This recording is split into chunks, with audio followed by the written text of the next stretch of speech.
اور خود میرے نبی پاک علیہ السلام نے قبر کے عذاب سے پناہ مانگی۔ حضرت سعد بن معاذ رضی اللہ تعالیٰ عنہ کا جب جنازہ تھا تو صحابہ کرام فرماتے ہیں حضور نے نماز جنازہ کی امامت فرمائی تو قبر کے تیار ہونے میں کچھ دیر تھی، تو رسول کریم صلی اللہ علیہ وسلم زمین پر بیٹھ گئے اور ایک لکڑی سے حضور زمین کریدنے لگے، لکڑی سے۔ ہم وہ انتظار تھے کہ اللہ کے رسول صلی اللہ علیہ وسلم سر مبارک اٹھائیں، ہمیں کو نصیحت کریں۔ فرماتے حضور نے سر اقدس اٹھایا تو حضور کی آنکھوں میں آنسو تھے اور رو کے حضور فرمانے لگے، رو کے کہ اس قبر کے عذاب سے رب کی پناہ مانگو اور اس کے لیے تیاری کر لو، یہ بڑا سخت دن ہے۔ حضرت سیدنا برا بن عازب رضی اللہ تعالیٰ عنہ ارشاد فرماتے ہیں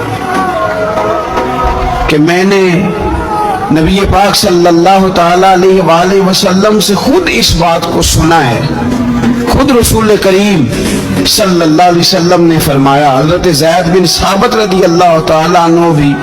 اس بات کے راوی ہیں، فرماتے ہم جا رہے تھے تو 5-6 قبریں تھی، تو حضور نے فرمایا کن کی قبریں؟ ہم نے عرض کی یا رسول اللہ صلی اللہ علیہ وسلم یہ کافروں کی قبریں، یہ صحیح مسلم میں حدیث موجود ہے، کفار کی قبریں۔ تو اللہ کے رسول صلی اللہ علیہ وسلم فرمانے لگے، ذرا حدیث کے لفظوں پہ غور کرنا، حضور فرمانے لگے اگر مجھے ڈرنا نہ ہوتا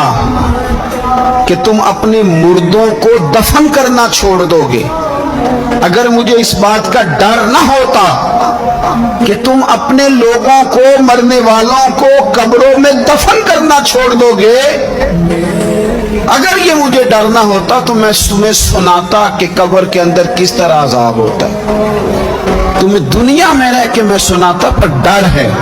کہ کہیں تم اپنے مرنے والوں کو قبروں میں دفن کرنا چھوڑ ہی نہ دو، اس لیے میں تمہیں یہ بات نہیں بتاتا۔ اور میرے رسول کریم صلی اللہ تعالیٰ علیہ وآلہ وسلم نے پھر ارشاد فرمایا، اپنے غلاموں کی طرف نظر فرمائی یہ بات کہہ کے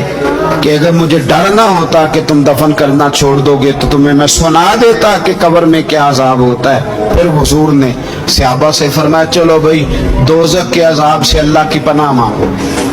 تو سب کہنے لگے ہم دوزخ کے عذاب سے اللہ کی پناہ مانگتے ہیں۔ پھر نبی پاک صلی اللہ تعالیٰ علیہ وسلم نے ارشاد فرمایا تم سب کہو کہ ہم قبر کے عذاب سے اللہ کی پناہ مانگتے ہیں۔ تو صحابہ نے کہا